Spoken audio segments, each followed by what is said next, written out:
Biglang nagkaraba ang sarong nakaparadang delivery van sa may porsyon kan Andaya Highway sa Ragay, Camarines Sur. Pasado alas 6 nin aga kan Abril 7. Dakula na ang kalayo kan maiapod sa Ragay Fire Station ang insidente. Nakakontribuyar pa subuot sa marikas sa paglakop kan kalayo an man iba-ibang parcels na karga kan delivery van na an iba nagputok pa. Haros 3 oras antes na dagos na palsok ang kalayo. Natumtum ang dakulang porsyon kan lunadan.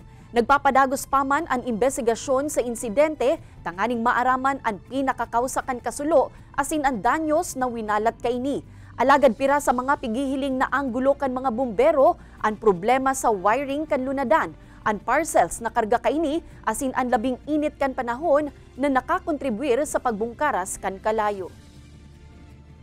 Pwede ma'am, factor yung sobrang init ng panahon kasi masyado nang mainit yung temperature na natin, tapos babiyahe mo pa, umiinit yung makina, may mga wire po dyan na pwede ring mag-init dahil sa kung hindi maayos yung pakaka-wiring. Tinitingnan po natin kung ano pa talaga yung naging cost kung bakit nasunog yung truck van.